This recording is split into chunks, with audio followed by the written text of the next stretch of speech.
If you find a kid that loves something, it's amazing what they can do. I think it's fundamentally about kids finding passions, and as a school and an educational institution, or us giving them the time to really explore those passions. In some senses, it's turning school on its head. Every kid has a passion. Everybody has something that they love to do. ARP is the Academic Research Program. It's a 4-year program at Liggett. The first year, ARP 9, we really hone in on the skills of finding credible sources. What does it mean to have a credible source? In 10th grade, U.S. history is taught through the lens of Detroit. And so how do you use a site-based learning experience, artifacts, as part of the research process and know that those are resources? And finally, in 11th grade, they really figure out what they're passionate about, what do they like to learn about. And this year, I really honed in on what do you like to do? I'm really interested in the arts, music and dry media art. I like to work with people. I like to do something that has an impact. I've always been interested in engineering. I'm actually a part of my school's robotics team, and also I've always been really passionate about problem solving and the environment. Well, I think it's a radical thought process because I think a lot of educators are really stuck on the fact that their content matters, right? And the content does matter, but if a student isn't learning it the correct way, then they're never going to learn it. And what we're doing with this program is teaching them how to learn.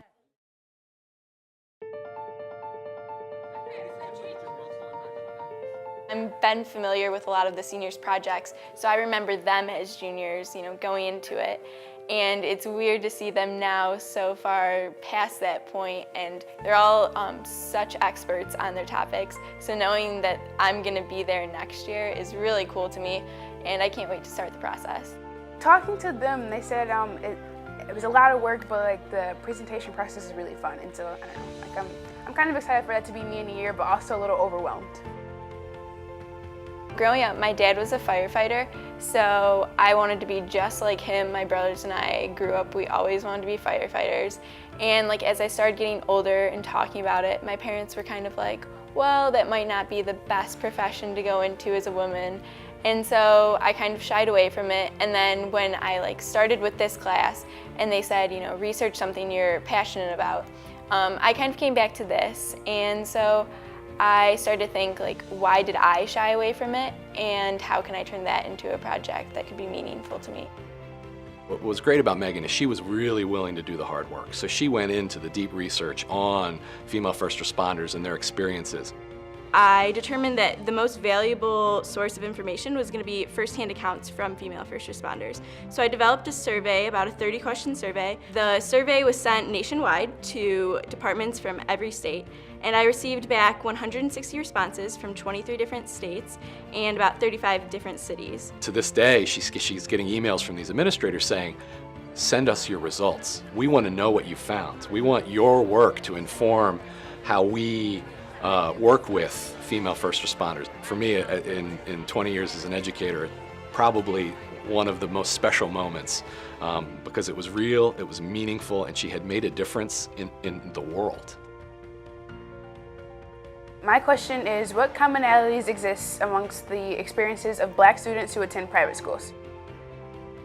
One of the things that I mandated for Kayla was, okay, once you figure this all out, what's our next steps? Because if we're going to grow as a school and become culturally competent, then I need your help. I just thought it was interesting how all these people from different walks of life, from West Bloomfield to Detroit, and we all had the same experience. I think it was originally born out of her own personal experience and saying, I have experienced these things at Liggett that I'd like to investigate. She came to me and said, if I wanted this to go on and figure out what next steps were going to be, then we have to make this documentary. And she had never done it before.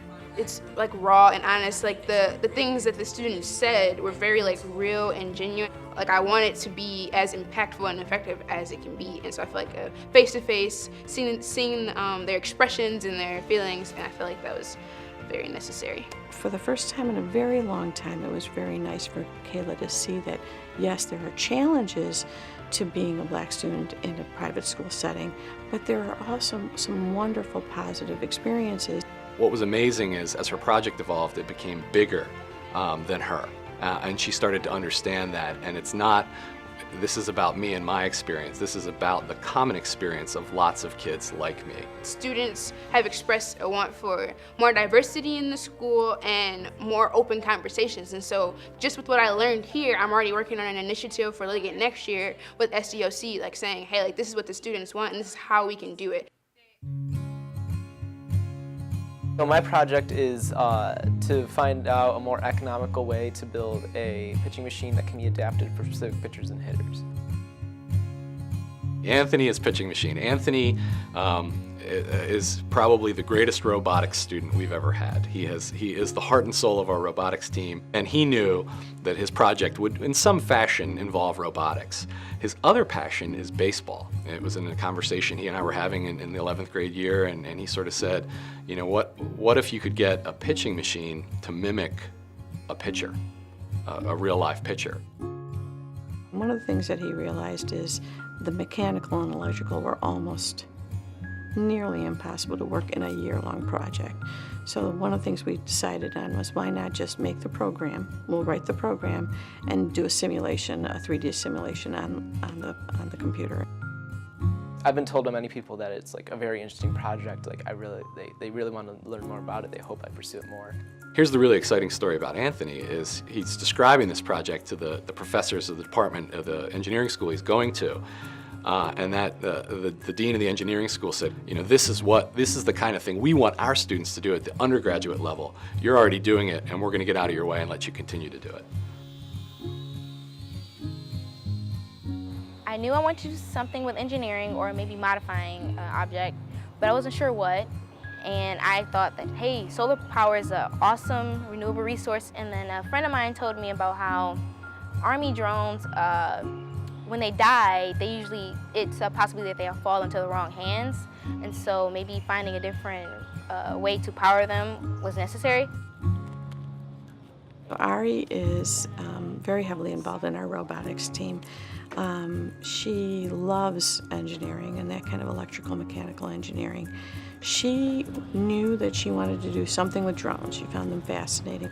For the last 3 or 4 months, she's done nothing but take a factory drone, repurpose it, repart it, you know, develop her solar panels, and extend its flight life. And it's the kind of project that, on a sort of a micro scale, will someday have macro impact for her. Were there frustrations? Absolutely. I mean, at the last minute, she needed a soldering gun, and she's soldering away. And but that was the beauty. She really took that engineering process and played with it and did a great job. She actually went to the Detroit Science and Engineering Fair, won an award, got a scholarship. It was great. I would say the hands-on was my favorite part of the whole experiment. It really gave me a chance to really understand it, because I mean, you can read all about it, but until you actually do it, I feel like that's when it really clicks. I've always been interested in fish. I think they're a really interesting animal. Jeffrey's neat because Jeffrey is the leader of the fishing club. So knows and loves fishing. He loves marine biology. My project was studying the effect of exponential growth from fish hatcheries and seeing what effect those fish hatcheries have on Midwest freshwater resources. There's proposals right now to put these huge fish farms and hatcheries either in the Great Lakes or near the Great Lakes, in the river system near the Great Lakes, and then just release these fish and all the waste they produce into the Great Lakes. Ultimately a real problem, right? Because you're changing the water chemistry and you're going to destroy ecosystems, and he's passionate about that. If you could capture Jeffrey's face every single day that experiment was going on, he would be my poster child right now, because there was excitement. He'd come back and tell me the results. He'd go in there, test the results. He worked closely with Mr. Rossi. The DNR was very interested in his results. It was all a win-win. I frequently refer to it with the kids I work with as the pivot, right? You've become the expert. You understand the great body of research, literature, you know, business information, whatever your topic is. You've become the expert.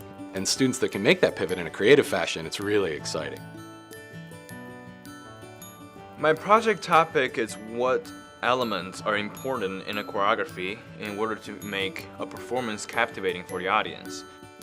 He was very willing to say, for a moment, I'm going to set true improvisation and creative expression to the side and learn the history of choreography and learn the terms of choreography and learn, read the great texts of choreography and then come back and then re-embrace this passion. I feel like my whole view on choreography is broadened a million times. Also, to a technical level, what kind of movement is the best and what's dynamics, what's energy, and what's isolation, and sometimes how to use stillness. Because when you think of dancing, you're constantly thinking of moving. But actually, stillness is the big part of choreography. Most of us thought that Hunter had been dancing his whole life. I mean, if you look at him, you would just imagine that. And here he is dancing after, what, a year and a half. Why I started is actually my father was asking me, okay, what do you want to do in college? I don't want to do finance, I don't know the business. It's not what I loved. I love just creative stuff.